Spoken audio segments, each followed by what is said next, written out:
You're listening to the 23 Personnel Podcast, a Texas Tech athletics podcast where food and sports clash at the goal line. Here are your hosts, Spencer and Michael.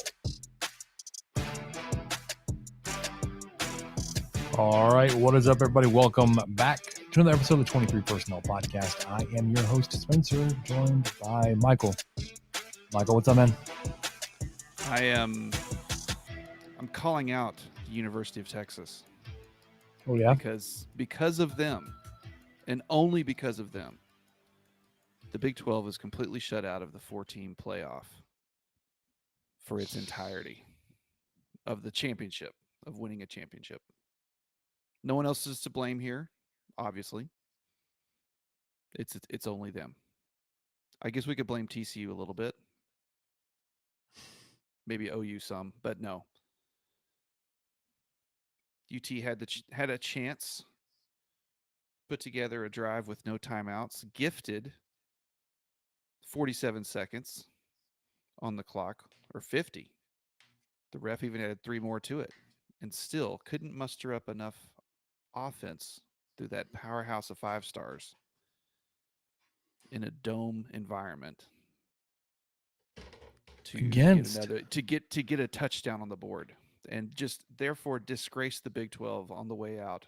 Once again,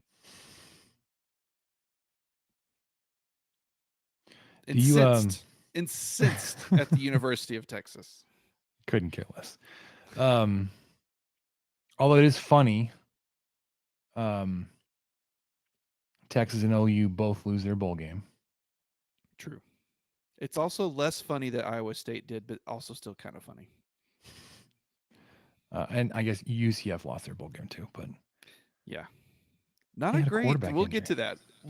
Not a great bowl showing for the Big 12 this year.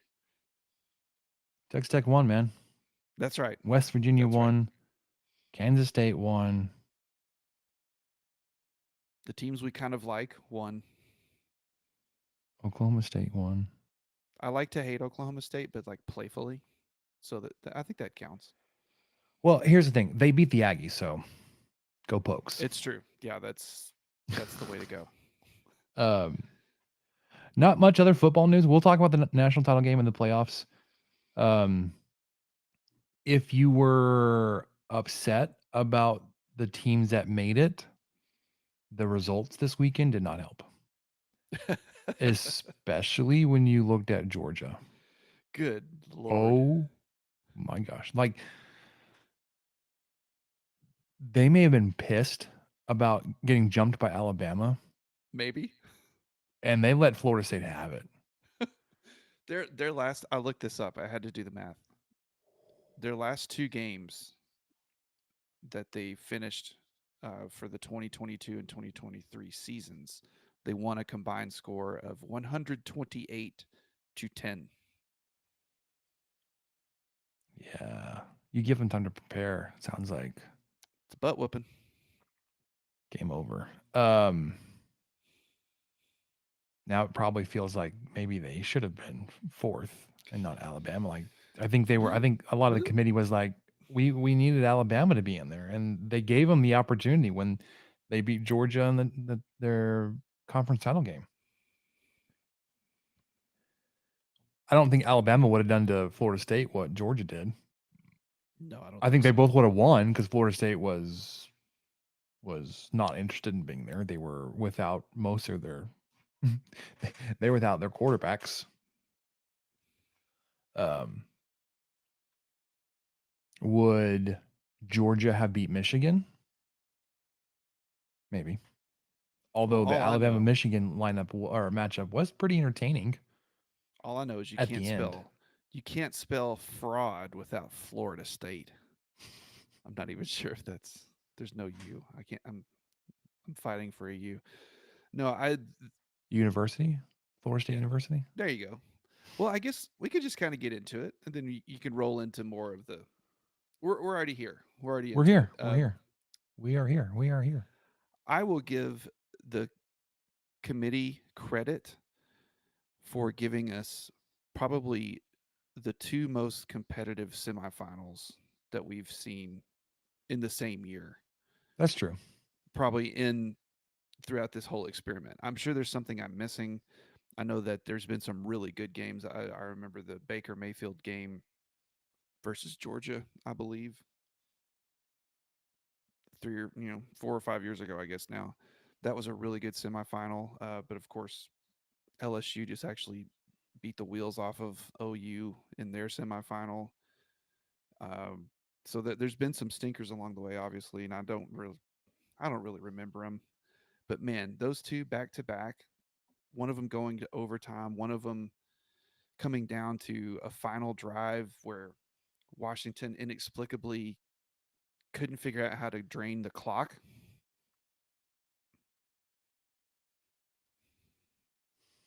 Phrasing? You don't like the phrasing on that? You're giving me a face. I love it, and it's something that only Drain the clock. I'm aware of because not everybody else can see the Riverside tags we have. Which as we log into our platform here, Riverside, we enter in our little screen name. Mine's Hello 2024. Yeah. Michael's, however, went a different direction. Well, I'll tell you what it is. It's Big Penix Energy. That's what it is. That's my screen name today. And when That he kid logged is on good, tonight, man. I lost it. That kid is good. Yeah, Jeez. he's got a handle on it. he's doing all right. He knows what he's working with. Yes, he does. He made some outstanding throws in that game, and made the Texas defense look not so good. And I think, excuse me, I think it was in the Discord today. I don't know if it was in a locked channel or not, but if you're not in the Discord, there are ways to join this, the Gambling Gauchos Discord. Through research done by Kyle, he was pointing out, looking at the talent level, at least the recruiting ranking talent level, Washington has the lowest talent level of any of the teams that made the playoff, but of any team that's made a playoff. They had really? more non 4-star players and 4-star players, and that I think he said that was the first team that had done that too. Even including TCU? I think so. Wow. Okay.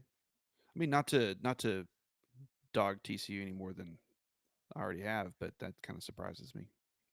TCU's been sneaky good recruiting, which is why That's they've hung around for so many years. They definitely took advantage of the Big 12 bump, which I think goes to show. And they were talking about on the broadcast Kalen DeBoer's record, his all-time coaching record. Did you see this, Michael? Mm-mm.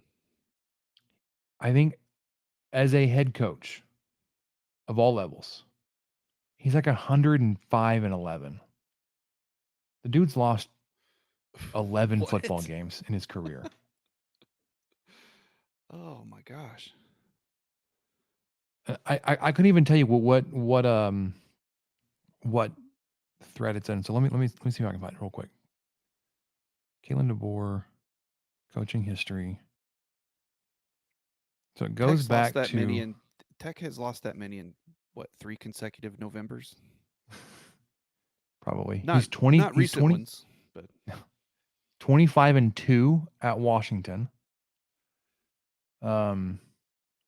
Head coaching record 104-11. That's insane.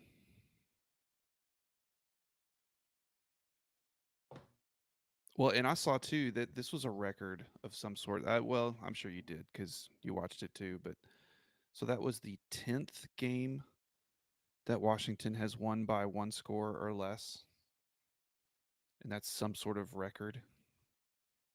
I think they had tied a record with 9 games, and then they won their 10th. So they've had some good luck on their side, despite not knowing how to go into victory formation or maybe not throw a pass on second down. Yeah. Or other things. Jalen Polk had himself a night, former Texas Tech Red Raider. He did, man. All of those receivers were incredible. That was just a joy to watch. I really enjoyed watching that game. And it wasn't really because they were playing Texas or whatever. I didn't care who they were playing. When you're watching that offense and you see these receivers, the plays that they're making, the plays that Penix is making, the plays that these guys are, they're just a level beyond what we're seeing. It kind of reminded you of some old Big 12 days where it just, Oklahoma State's throwing it around and Brandon Whedon's back there somehow just making Why did we people get look away from stupid. that? That was so much fun. Why did we stop doing that, Michael? That was fun. Well, because we got to run the damn ball. That's why. I mean, Texas Tech definitely needs to run the ball, but why? Like, it obviously you had generational talents, right? At receiver for those teams. When you've got, Well, and oh calling the gosh, plays too. Calling the plays too. yeah, they just had like this the perfect storm of things that aligned. Why am I blanking on the Oklahoma State receiver names? Bryant. Des Bryant. No, Bryant wasn't around for Whedon though, was he? That No, it was later. But who was? He was the guy that was always in competition with Crabtree. That was Bryant. Blackman. Was it Blackman? It was, yeah. So it was Blackman was after that, and the guy Oh, that was Blackman from was after. Samford. Okay. That was here in our neck of the woods that wanted to go to Tech but never got the interest. Was like a Eric Ward type of receiver, but just bodied. What is his name? Man, Eric Ward. I miss him too. Anyway, that was one of my thoughts. Was just I know it didn't work that way every drive. They were able to get pressure on him, but James For Washington. Good There you go. gravy. for Texas to come up short just a touchdown is a real testament to them kind of willing themselves back in the game late because Washington just controlled it, man. Mm-hmm. They I remember one of the stats coming back. I think they ran 22 plays in the third quarter and Texas ran 5. Just had no way to slow that offense down. They could just move the chains when they wanted, and they weren't running tempo the entire flipping game. They were snapping it with 5 seconds left, 3, 7, and they're going to the national championship. Tyreek Hill also played receiver and running back for Oklahoma State, but was not used very well. Apparently not, because I kind of Dax forgot Garman was his quarterback. Anyways, yeah, entertaining. I guess I like that it's not a Alabama, LSU, Clemson, LSU, Yeah, Notre Ohio Dame. State rehash of any of the national title games. Like Michigan and Washington, it feels different. Maybe because of Washington being in there. Michigan, I guess, has been close. I don't really. I couldn't tell you how much the Michigan off the field drama has distracted me. I couldn't really care less about it or what all it impacts now. But I was talking myself into all sorts of matches. I would have been fine with an Alabama Texas rematch. Michigan versus Texas. Those are two of the biggest t-shirt schools you can come up with. Just see those two going at it. Washington, Alabama, Washington. That one's probably the least interesting. That probably would have been the least interesting to me. Anyways, but I was up for whatever, and man, those two games delivered, and we seldom get to say that. Yeah. So the Big 12, in terms of bowl season, stumbles out of it, losing the last 3. Oklahoma, Iowa State, Texas, all lose Thursday, Friday, Monday. Kansas State won the Pop-Tarts Bowl against NC State. Oklahoma, like we just said, lost to Arizona. Memphis at home beat Iowa State, and Texas over Washington over Texas. National title game will be next Monday. We'll record after that. obviously on Tuesday. Michigan, early 4.5-point favorite, 6:30.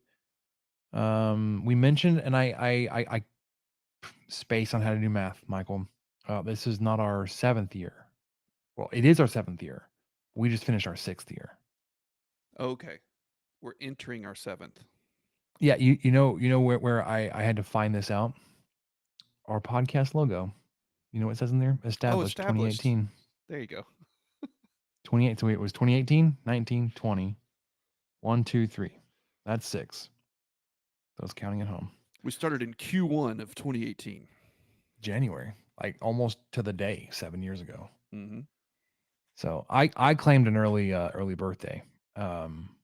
Going for it, year number 8. No, this is year number 7 now. But here we are. National title game. Thanks for sticking with us. People who have stuck with us, and new people. If you've been here the whole time, wow. Oh man, God bless. If you're new, wow. God bless as well. So that wraps up the Big 12 bowl competitions. The conference wraps up as 5-4. Not great against the Pac-12. Pac-12 had our number, except for Texas Tech. They had the wrong number. Yeah.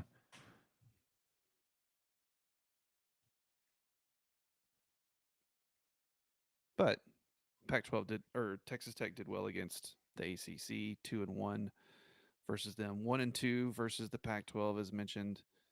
Those 2 losses are thanks to the 2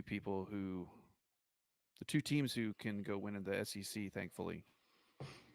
Yeah. But can't beat Pac-12 teams on a neutral site. So good luck to them. 1-0 versus the Mountain West. 1-0 versus the SEC, as Spencer already the current SEC mentioned. Yeah, against A&M. 0-1 versus the AAC. Oh no. Yeah, Memphis was an AAC team, guys. So thanks, Cyclones. 5-4 overall. Winning record, but not the best. You know, this is not the best, Michael. I saw this news today and I like rolled my eyes like this can't be true. You know who Kansas State's about to hire for their offensive coordinator position? I do, but tell me anyways. Matt Wells. Matt freaking Wells. Which is wild to me because for several reasons. He was been offensive coordinator for all of 1 year in his career, and that was 12 years ago. Oh, really? It was 2012. Was he an assistant at Utah State? Was that even where he was? Yeah, because wasn't he an assistant and then he became head coach? Yeah, he jumped over the or he had 2 stints as head coach there. Wasn't there something weird like that? No.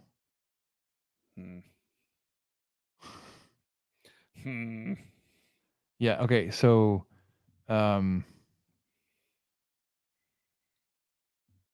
he was the quarterbacks in RC. Is that RC? Is that running game coordinator?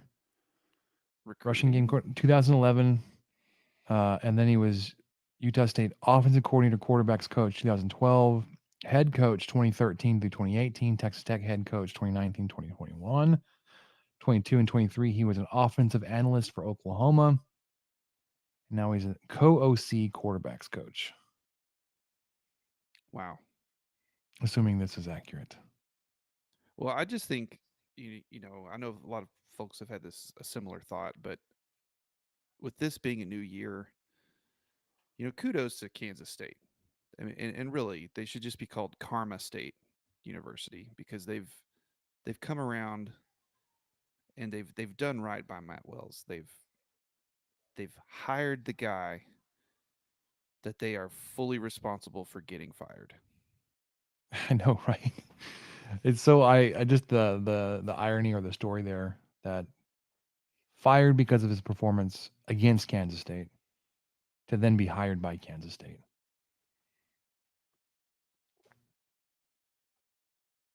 So I also, just quick note, with the progress happening on campus around the football facility, did you see that the building itself is gone? The football training facility building is now it's completely gone.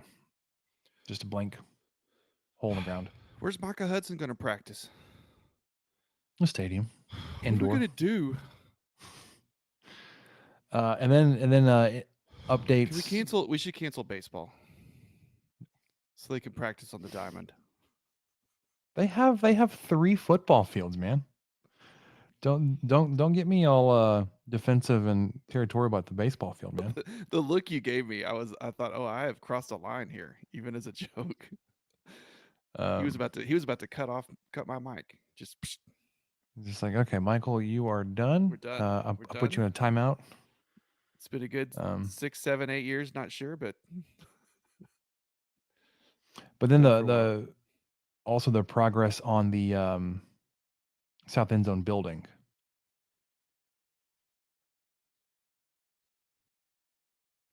Oh yeah, I'm showing the camera. It's a it's screenshot. more than just a shell. Yeah. Yeah, I'll pull up the tweet now, so I'm seeing. Ooh, I like that close up of the excavator putting all that rubble in that container truck. Man, we need video of this. Dang it, pictures aren't doing this justice. I need to hear sounds. One thing that cracked me up was, you remember? I don't know if you saw it or heard it. There was a list released a week or two ago, maybe, of the football stadiums with the closest proximity to a Chili's. Yes, Texas Tech was first. So I guess that came out from the Sickos committee. Yeah. In these photos of the torn down football training facility, somebody zoomed in on the Chili's, took a screenshot, and then tagged the Sickos committee. Told y'all. Yeah, sure enough, you can see it there. Yeah, because they're facing this. They're facing the to south. the south. Yep. A little southeast, but yeah, to the that's south. great. You can see the chili on the sign. Yeah, it's up there. So we just jumped right into football, Michael. Before we get into basketball, let's talk about our holidays, man. Let's get that right. I thought you wanted to talk about this nice Peterbilt that's pulling this truck, hauling all this debris away. Okay, all right. Well, we could talk about holidays. What do you got? How were your holidays, man? It was good. It's good. New Year's was pretty uneventful. Actually, it was more eventful than it usually is for us. Our little one, my mom wanted to keep her that night, so we decided to have our neighbors over for a drink. We had a drink at like 6 or 7.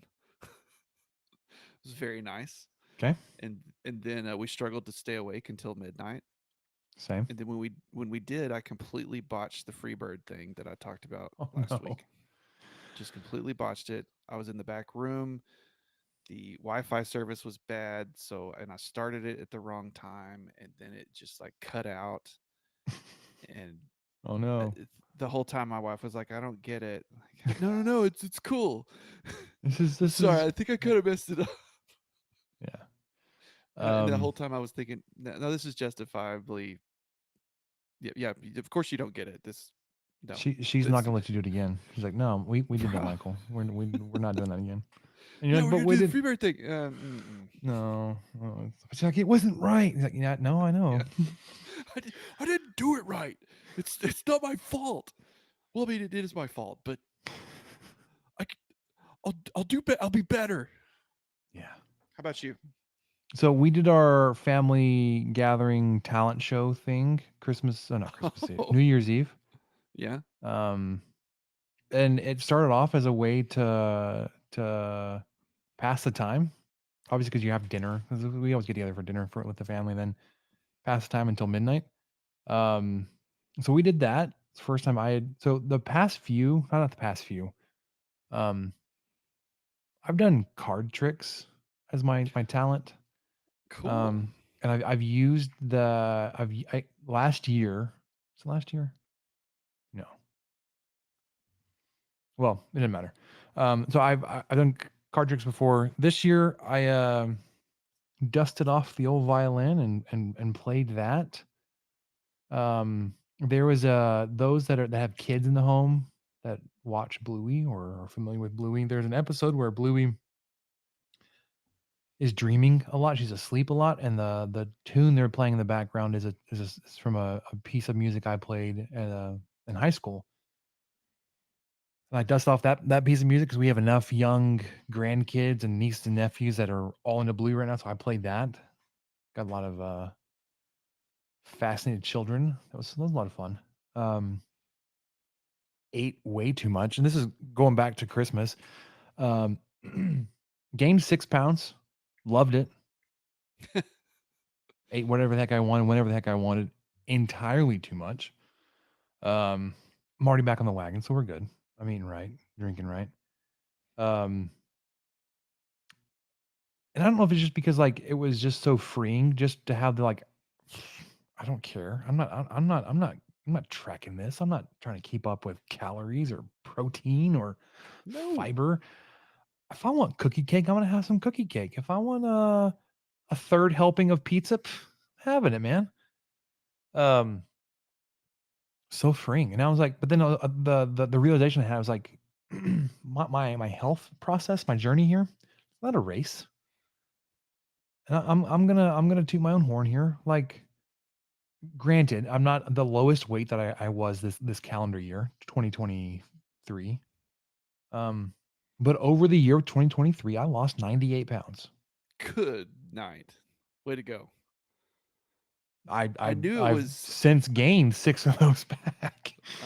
Oh, And so we'll get back. I wanted to claim a cool 100, but was like, it's just not accurate. It's not quite there yet. you're a stats guy. Um, You're gonna call it as you see it. You're not gonna. The day it happens, up. I will be like, y'all, I did it. Yes, and you should. But I it's knew like you were getting up there because I'd seen some photos of you. Because I haven't seen you in person since you started this. I don't think, or maybe you just barely started it. yeah. When So was the last time I saw you in person? I don't know. So I April? started this. So it started on Father's Day when somebody thought I were doing it for real. But at that point, I'd already lost 40 pounds. Yes, And that was because I just that wasn't on purpose. it was my stomach issues, my Yeah. reflux and whatever, still undetermined. Much better now, by the way. And the doctor's like, "Well, it's probably because you lost all that weight." I was like, "Cool, thanks. I'm glad you put me through this very expensive procedure to tell me like, oh, it's because you lost weight. You know why I lost weight to begin with, doctor? Because I couldn't eat." Well, and that's Anyways. what you were trying to find out from. So the numbers don't matter. Like, but I'll tell you, I'll just share. Very unhealthy. But I was beginning of December of 2022 was 338 pounds. The lowest I got on the scale before the holiday, like it was right before the holidays too. It was 240 pounds. I was like, I was so close to 100, 240. I'm like 248 right now. So shh. Or I don't even know. I could look it up. It doesn't matter. The realization I came to is like, it's not a race. Like the weight That's will come incredible. off. And it's not like I'm holding myself to some kind of ideal of perfection. It's not keto. It's not Yeah. low glycemic index. It's not Weight Watchers or Atkins or anything like that. It's the general principle of eating less food, but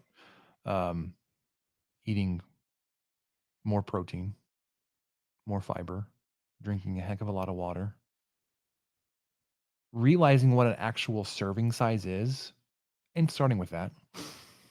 Yeah, And not like that's a life altering thing. my problem, and I'm sure I don't want to like have this middle section of the podcast be all about Spencer's health, but I would just overeat, and like I would like gluttonous, borderline like engorge myself almost every meal. I would just eat whatever the heck I wanted, however much I wanted, until I felt full. And realizing when I felt full, I'd already overeaten. So like that reset of like here's what an actual meal size looks like. You're gonna feel Yeah. hungry afterwards because you're so used to overeating. So a little self discovery there. Well, and the binge eating, that's something I've experienced where I still do it quite a bit, especially in the especially evenings. You just scrounging around the cabinet eating Ritz crackers. I don't know why. like and then looking for Because something they're else. Like there. what else? What else? Like I'm hungry. What else? What do I Well, want to now I need snack on? something sweet. Now I need something sweet to. Oh, some Airheads from Halloween. Okay, Sure, I'll have a that's what couple I of those need. while I look for something else. Yeah, I need those at 9:30 at night. It's good for my teeth. Yeah. I mean, so I still eat hamburgers, cheeseburgers. I still have pizza. I still have ice cream. Um, again, like I'm a lot more conscious about how much I eat. Like, I had a burger tonight. And okay, it was a turkey burger. Oh, Because those if can be we really good. well, because we also found like find like substitute where you can. Yeah. And like if you're okay with that substitute, then okay, that's what you'll do. Like, and a turkey burger for us has been like, actually, we really enjoy turkey burgers. Um, and oh my gosh, the brand names Ore-Ida, the bag of frozen fast food French fries in the air fryer, a serving is a good amount. Uh, it's like 100 something calories. Like it's like this feels like cheating. Like they're delicious little French fries. They're not deep fried. Um, anyways, I don't know where it's going with that, but you just make better decisions and eat. For me, it was making quantity decisions, having that be more mindful about that. So I'm Simpatico sure on all of that. uh, I feel everything you've said. there will be other things where I'll need to focus on. Like, okay, I need to make sure I'm getting good carbs and good vegetables, and I'm eating more vegetables now, obviously, as they're more filling and they provide fiber and all that kind of stuff there. But anyways, health journey. Uh, tied back to I had a good holiday break. I ate whatever the heck I Good. wanted and I paid for it. You played Devil Went Down to Georgia for the kids Yeah. and just had it all. I still can't get over that. 98 pounds, and I haven't seen you since you've lost all of that. Yeah, I am I know we see each other, but from the clavicle up, that's about what I see. so I'm wearing a shirt I got for my birthday, so this was in June. I was around 300-ish pounds. I'm wearing it now. It's a sheet on me. It's one of those shirts like I'll just wear around the house. Yeah, It also kind of felt big when I got it, but it's definitely big now. I've hit that stage where like nothing looks good on me. yeah. Everything's too big. I'm also too cheap and too lazy to go buy a bunch of new clothes, knowing I'm probably not done losing weight. So I'm like, I don't want to buy clothes and like have them look good now to then be baggy here in a few months. I don't want to buy clothes that don't fit now, hoping that I'll fit into them in a few months. Um, I'm just being a little more aggressive with the way I tuck my shirt in when I wear shirts that are tucked in. I've had to replace a couple of belts just to get down to the right size. I think I'm on my third belt this year. And I'm on the last. Well, I was on the last last belt loop hole. Had to loosen that back up. Anyways, yeah. So you can't see it from this angle. It's only up here. I didn't really carry any weight up here on my shoulders, but yeah. I don't think I can't the remember. burden of this podcast. You carry that weight on your shoulders. We see that. I can't remember the last time you and I were in person. No, I can't either. I think we had Caprock. We had lunch one day. It was early fall, late summer. So I just started basically, but anyways, I had somebody call me svelte the other day. I was like, what does that even mean? I had to look it up. Nobody's ever called me that before. Anywho's, so Excited about this spring. Baseball, basketball. The oldest, is playing baseball this year. I've gone into that. I'm volunteering for the little league board this year. All kinds of craziness will happen with that. Have this second board meeting to go to this weekend. Not excited that it's Sunday at 5:30. Like, this is like a mealtime on a Sunday. Yeah, Let's I not do this know. again. I know. And it's not even like Like we you have to should be meet getting now. your stuff together for your work week and your school week and your. I mean, I Right? guess Like the only good thing about this Sunday is school on on Monday, Monday, right? but it's at least for our kids. Yeah, It's still just kind of a weird time. it is. Um, so there was I don't remember exactly when it was published, but D1 Baseball released their fall report. We'll talk about it a little bit more. Um, not tonight, but you have to be a subscriber, so I'm not going to like deep dive. But I don't think anything in there was earth shattering or um that like it's any kind of insider scoop. If I were like, I'm not going to read it to you, but um definitely a lot of names on there to be aware of, especially on the pitching staff, the rotation, the bullpen guys. Um, we'll talk about that as we get closer to baseball. That's only like 5 weeks away now. It's like the week of Valentine's. The first game. Those first games in Arlington. But we'll get to basketball because we have the first conference game this weekend. We are through non-conference. Texas Tech men's basketball team 11-2 at the end of their non-conference schedule. Michael, we were going through the non-conference schedule this year versus last year because we were updating the rankings, and I was looking at the net ranking. Texas Tech right now is 49th in net. Something to be aware of. Not that January 2nd net rankings mean anything, but it's something to track. You were 11-0 in quads 2, 3, and 4. Your two quad 1 games you've lost. But it got me thinking about what a quad 1 win is. No, it got me thinking about what the strength of schedule was last year, especially non-conference. And granted, these were end of year rankings. The majority of your non-conference games were versus Ken Palm 300 or worse teams. This year, Michael, you have one Ken Palm 300 team on your non-conference, and it was team number 300. Everybody else has been mid twos to 100. Whereas last year, I think Eastern Washington was your best non-conference at like 112, but everybody else was like upper twos and like mid three. I think you had 350s in there, and Yes, several. I think Jackson State was in the mix for that, and then I forget who else Tech played, but those three. Houston Christian, It was the same stretch South that Carolina Tech State. just yeah Sorry. that Tech just got out of right now, where they put over 100 points in 3 consecutive games. Which anyone who watched that offense last year knows that is a feat. That was something because they were playing such a That was bad opponent.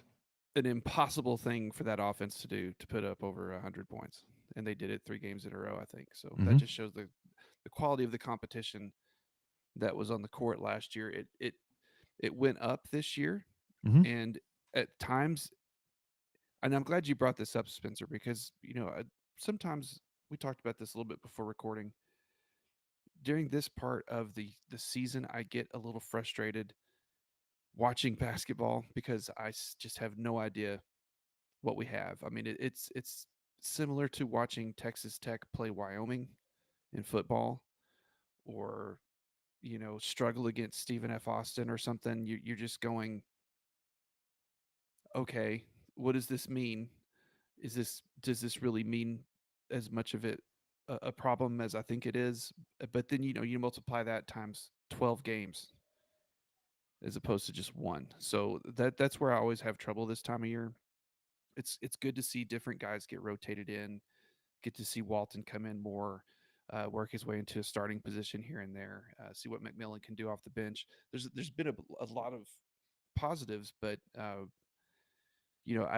I had assumed that the quality of the competition really hadn't increased as much as we thought it was supposed to since last season. But after going through that with you before we recorded, I think that is not true. I think Tech has had a not as soft of a non-con as the last couple of years, probably, and maybe one of the harder ones they've had in the last few years. That doesn't mean it was tough, but hopefully these guys were challenged a little bit more than some of the previous teams, and that's really all you can hope for at this point. With heading to number 20 Texas on the road this Saturday. Yeah, so I was looking at the I was looking for strength of schedule. Remaining strength of schedule. Basically, anybody with a single digit next to their name in terms of remaining strength of schedule, it's a Big 12 team. Wow. Arizona probably has it the easy, so they're third in BPI. They're third in BPI with 79th remaining strength of schedule. Florida Atlantic is 21st, but they have 123rd. Clemson is 20th, 72nd ranked remaining strength. Okay, so Houston is first. The remaining strength of schedule is fifth. Iowa State is fourth. Their strength of schedule, first. BYU is eighth. Their remaining strength of schedule, 13th. Baylor is 14th. Their strength of schedule is 10th. Kansas is 16th. Their strength of schedule is 6th. It's just ridiculous. Texas, 24th. Their remaining strength of schedule, 3rd. TCU is 25th. Their strength of schedule is 8th. Cincinnati's 27th. Their strength of schedule is 7th. Oklahoma is 29th. Their strength of schedule is 4th. Texas Tech is 33rd. Their strength of schedule is 11th. It's ridiculous how tough the Big 12 is. So quick updates. You got actually quite a bit of movement, positive movement for Texas Tech after these last two games versus Sam Houston State and North Alabama. Haslametrics has you at 39, previously at 51st. Ken Palm 37, previously 45th. Pretty evenly there, balanced on the Ken Palm offense and defense. Offense 41st, defense 42nd. Tempo still hate it, 251st. BPI is 33rd, previously was 48th. T rank is 39th, and your net ranking is 49th. So not a bad spot to be coming out of non-conference play. And as long as you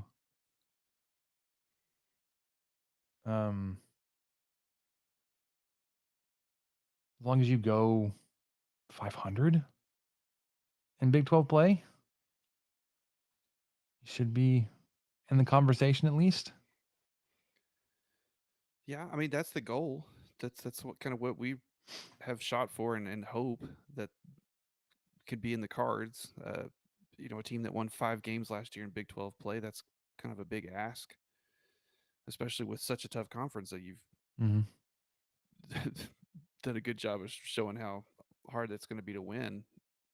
But I think that's really all you can hope for, is to try to get in that top half. Yeah. Well, it starts this weekend. Saturday on the road. You said at number 20, Texas. They are 11-2. Texas Tech is 11-2. 7 p.m. tip on ESPN2. Ken Palm, they are 31st. You are 37. So fairly evenly matched between the two teams, but you will be on the road. Haslametrics has this as a 1-point advantage for the Longhorns. They are led by senior guard Max Abmas, 6', 175. He's a little dude, but he's a scorer, man. 17.2 points per game, 45% shooting from the field, 38% from three. As a team, Michael, they've got 5 guys that score 10 points or more. Abmas, Tyrese Hunter, Caden Shedrick, Dylan Dessou, and Dylan Mitchell. Mitchell, sophomore, averages about a double-double a game. 11 points, 9.3 rebounds. So, you want to look at Abmas as their guy, but they've got guys around that if He's having an off night, not shooting it very well. They've got other guys that can step in, and guys that you've heard about. Obviously, Tyrese Hunter's been in this league for a long time. Dessou has been there. Mitchell is obviously sophomore, but he played a lot last year. As a team, Texas is scoring about 79 points per game and allowing teams 64 points. Very similar to you. You're scoring 78, allowing teams to score 64 and a half. They're a little bit better shooting team than you are. They shoot 48.6%. You shoot 45. About the same shooting threes. They're, about a percent ahead of you, 37 to 36. You shoot better free throws, but the thing is, you shoot more free throws. You attempt 20 free throws per game, and this is for the season. We were talking about this earlier. Your free throw attempts per game trend has gone up. You've gotten the free throw stripe a lot more recently. And you're hitting 78%, whereas Texas is getting 18.7 free throw attempts per game and hitting 74%. About the same rebounding, about a half rebound difference between you and Texas. They lead by the half. You don't allow teams to rebound as much as they do.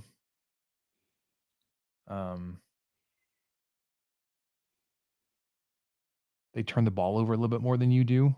12 turnovers to your 11.3. They force more turnovers than you do, 13.5 to your 12.5. So very evenly matched stats wise coming out of non-conference play, but you're going to be on the road.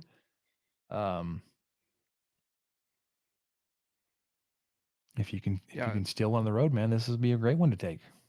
Right. And there's, Texas is, at first I thought, well, they're only ranked because they're Texas. Well, their only 2 losses are to top 10 teams. They lost to UConn at Madison Square Garden, 71 to 81. UConn is currently the number 4 team in the country. They are 11-2 as well. And then they also lost to Marquette, which is great. Marquette's 11-3. But that was the Big East Big 12 battle, and lost pretty handily to them on that night, 65 to 86. So those are the only 2 losses. There is a common opponent. Take this for what you will, but they played Texas A&M Corpus Christi on the 22nd of December. They won by 16. They won 71 to 55, whereas Texas Tech only won by 9. I remember that game was kind of a struggle, but won at home 73 to 64. So probably not a whole lot you can tell from that, because that was on November 16th when Tech played them. So a lot has changed since then. Unfortunately, there's been a season-ending injury on a starter, and some different bench guys have gotten hot, and I think some philosophies have even changed a little bit with Toussaint and how he's controlling the ball some, and I think Pop's being a little bit more involved than he was then. So just it should be, you go to someone else's house on the road and they're ranked, you kind of feel like you've got a big chip on your shoulder. Or this is a big task, but I think these teams, like you said, are pretty evenly matched.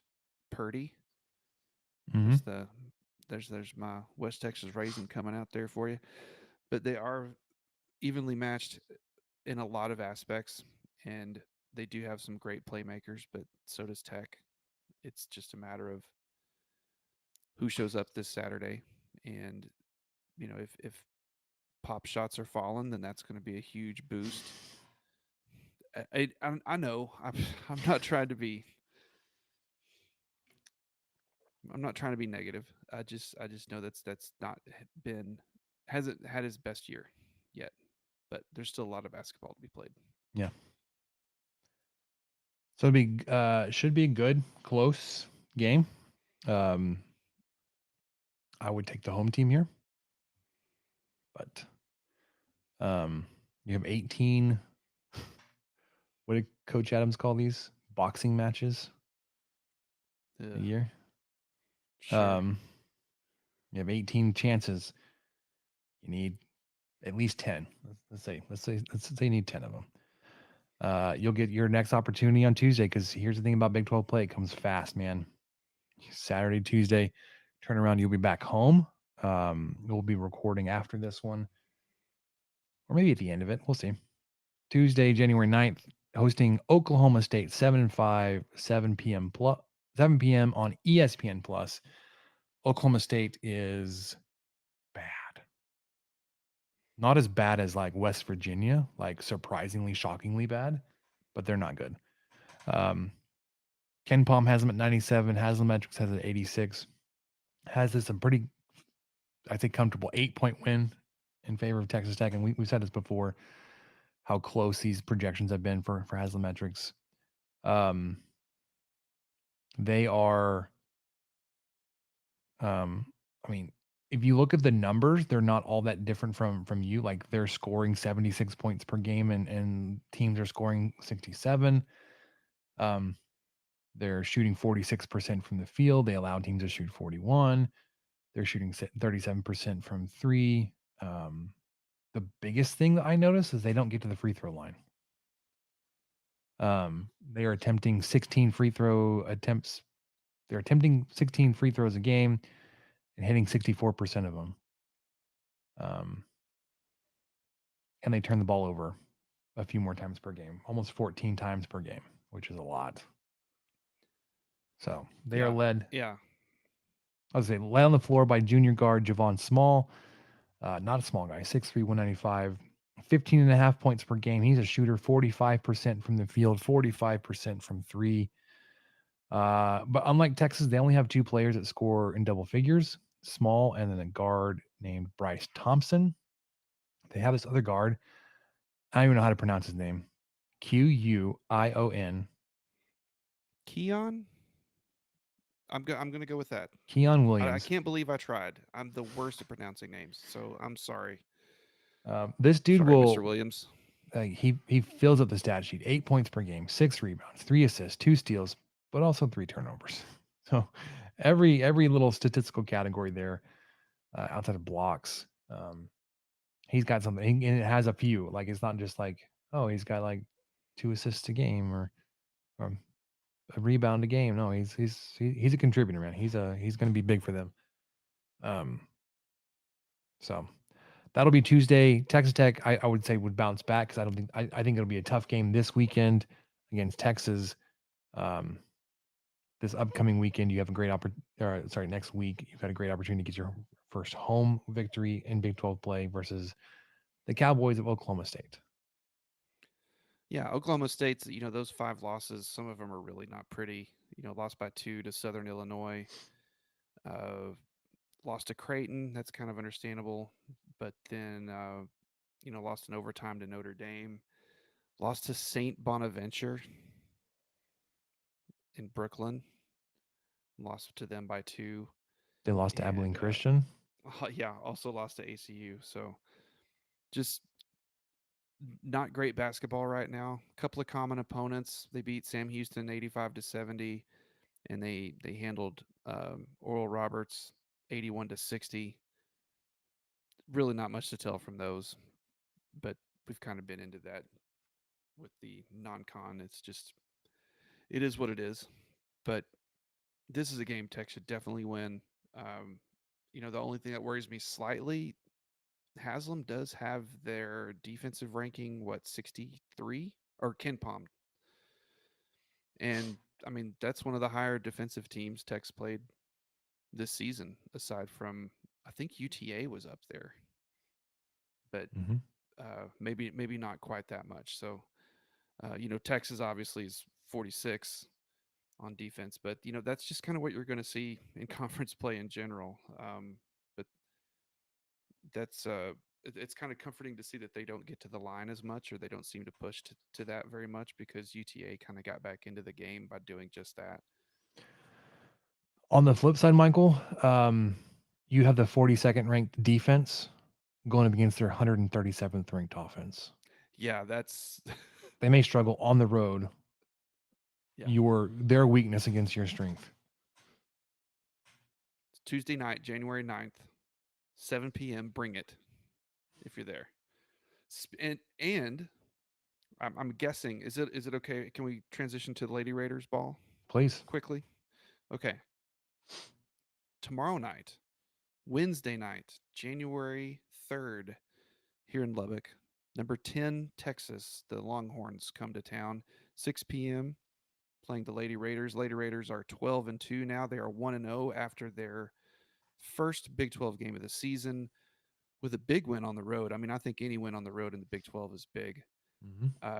Taking down Houston 79-71 on Saturday, and we'll face number 10 Texas tomorrow, with Kansas and Oklahoma State coming up soon after that. I would expect if Tech's able to pull this off, they'll start getting those AP votes again. And this team really has the talent to do that. I think Wynn went off last game against Houston. I'm going to try to pull this up real quick, real time while I'm talking. I can't remember how many points she scored, but it was a crazy amount. Let's see. Oh, the ads on this page. It's fantastic. Just love it. Okay. She had 23 points in 28 minutes. Jada Wynn. She was 5 for 5 from the line, 6 for 7 from 3, and 6 for 8 overall.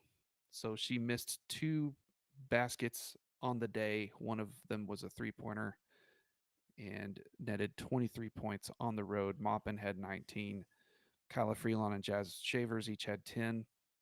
So just a well-rounded attack, especially with Wynn coming off the bench and able to really get some points that way.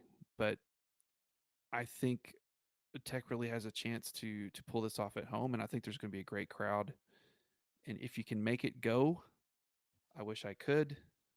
I just can't. That's the answer. I just can't. So 6 p.m. Wednesday, ESPN Plus.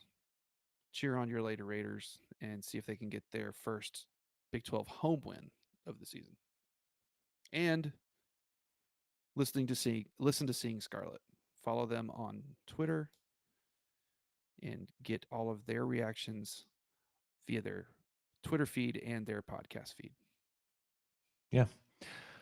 I mentioned last time we were going to go to the Sam Houston State game, and we did go. All 5 of us, Rogers, loaded up and hit that game. We had a good time. Our toddler was a toddler. He did what we expected him to do, but we got up and we made the rounds. He was not interested in watching basketball. Yeah. Which was fine. The baby was perfectly content. She fell asleep during the game too. It was like, whatever. A good time was had. We left when McMillan hit those back-to-back threes. And we were already kind of like at the end of our rope anyways with Oh yeah, that was the a toddler. 7 p.m. tip. Yeah, that's So it was getting late. Y'all hung in there a while. Y'all did a great job. Yeah, and then the game was not in question, but we weren't the only ones that were heading to the bus when he hit those threes. But glad we were able to go. Let's wrap this up, Michael. Get to what do we learn and get on to some Big 12 basketball. What do you say? Let's do it. What did we learn, Palmer? I don't know, sir. I don't know either. All right. So we've kind of already talked about our New Year's Eve plans, how they went. Here's what we did.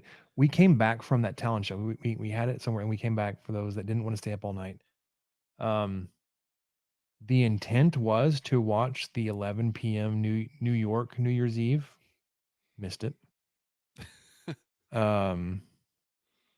That 11 to 12 o'clock hour was rough. Like I fell asleep. The baby fell asleep. The toddler was losing his ever-living mind. He did not fall asleep, not even on the drive home, which was wild. My father-in-law, bless him, he fell asleep, but he had the remote. So like, hey, Lloyd, it's time to get up. We got to turn it on for the Central Time midnight. And he goes to the channel he thinks it is. We're like, are you sure this is the right channel? It's like 11:58, and they're like at a commercial. It's like, yeah, this is the one. I was like, I don't think it is, man. I don't think it is. So he changes it, and it's I can't remember who was singing. It was some pop artist, female singer in Miami. I was like, this ain't it either. And like Midnight Oh, it's came and Cardi went. B. Yeah, We were watching Midnight the came same and thing. went in the middle of her song. Is like, all right, it's midnight. Let's we toasted with some cider. Like, let's go.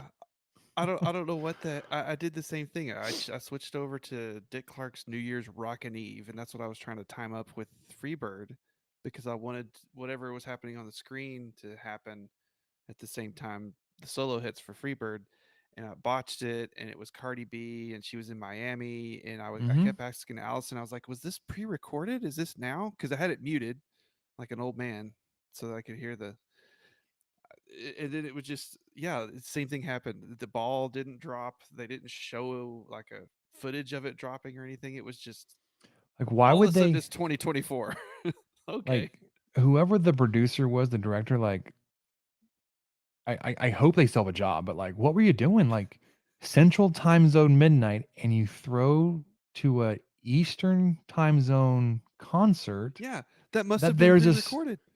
there's a song that plays right through midnight. Like, what? You missed it. That was it. That was your And shot. it came back.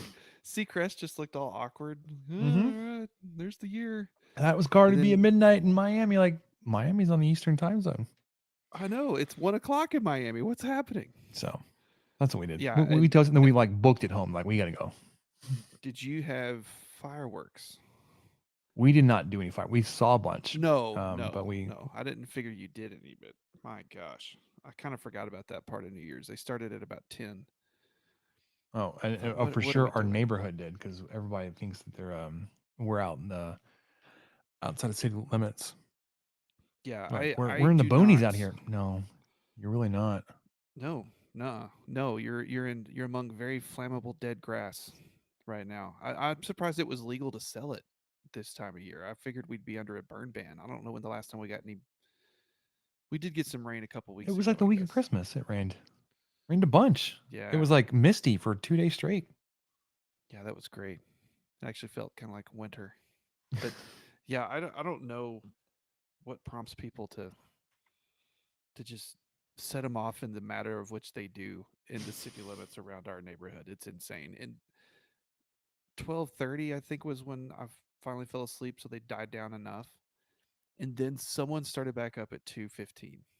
You That jerk. that that made me really mad. It's kind of like, okay, I get it. This is part of it. 12:30.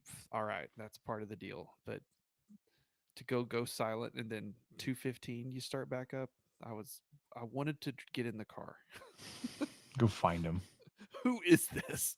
So that I can go buy a bunch of black cats and just randomly throw them in their driveway a few times a year. Oh, March 28th, boom, fireworks in your driveway. Outside your bedroom Enjoy. window. Throw in your Yes, backyard or something. yay. So festive. I Yeah. love celebrating the 28th of March. What else you Anyway, got? only thing I've got is I have the Xbox, and we had a discounted subscription to Game Pass. So I still have Game Pass for 2 or 3 more months. And I've been avoiding this like the plague because I know myself. But there's this game on there called Car Mechanic Simulator 2021. I may have to go get And this game because I we also have Game finally, Pass. oh, y- man, you need to check it out. You're going to do a lot of coolant checks at first. You're going to change some brake calipers, some brake pads.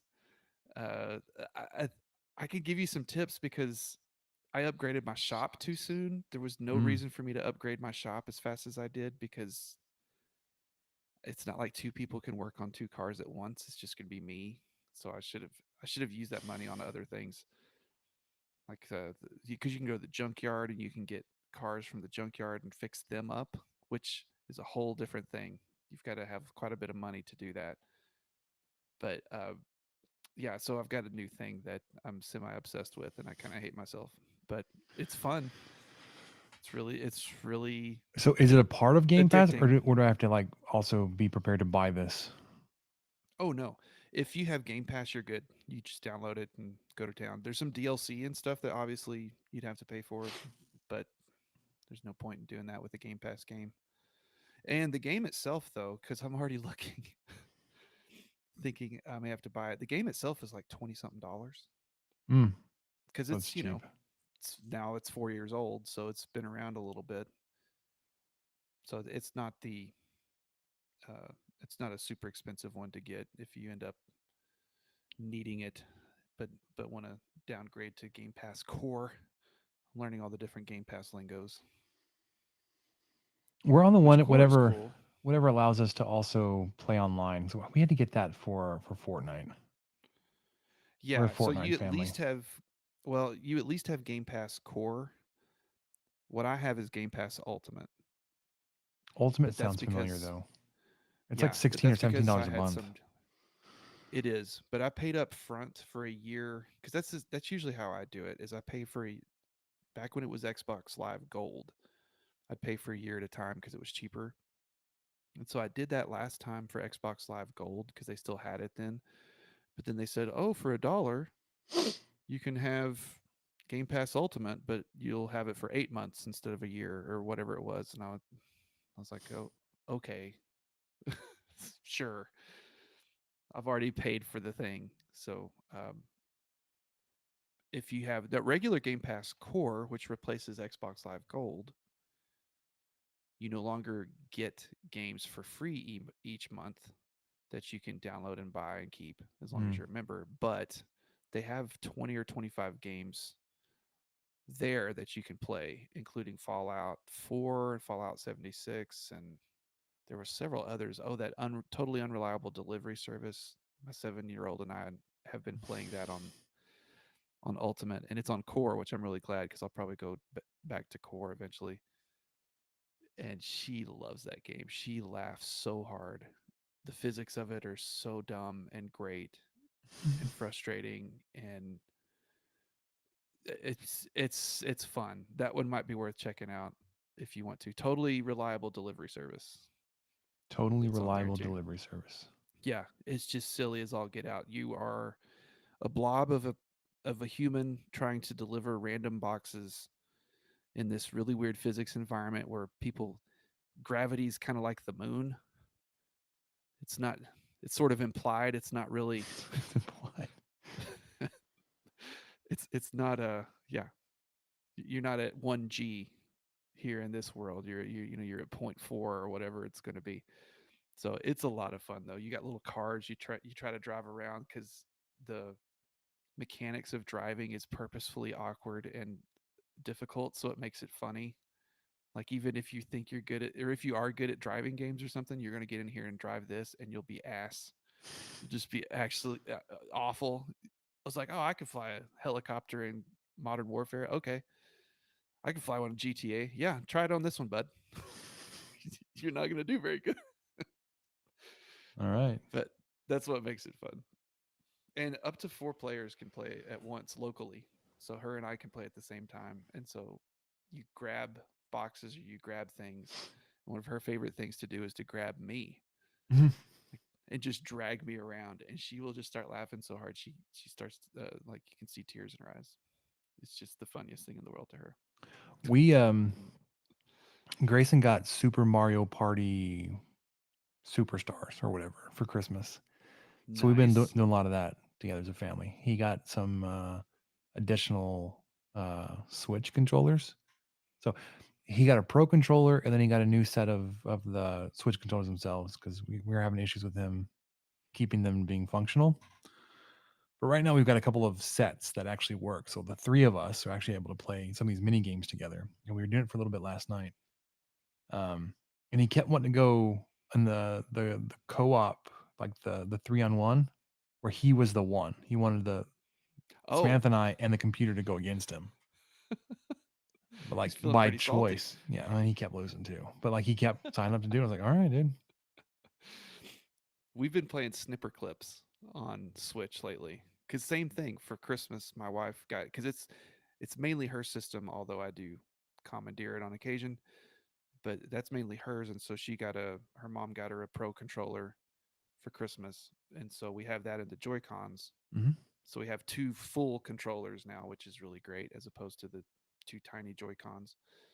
And this little game called Snipper Clips, she's been wanting to get it for the longest time, and she got it. It's a little puzzle game. I can't even explain it, but you're 2 paper characters, and you can cut each other into different shapes to solve different puzzles. Okay.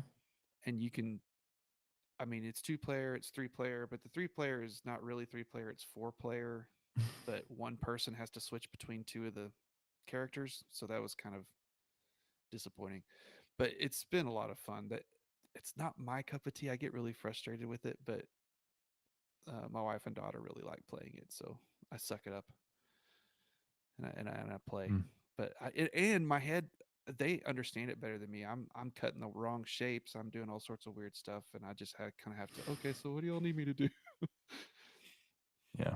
Anyway, this has been Gaming Corner. Apparently, we haven't done Gaming Corner in a while. No, not in a while. That'll do it for us. 23 Personnel Podcast, the newest episode, first episode of 2024. Still weird to say that. It probably will be for a while. Getting you ready for Big 12 Conference basketball coming at you this weekend. National title game on Monday for football. That'll do it for us. For Michael, I'm Spencer. We'll catch you guys next time.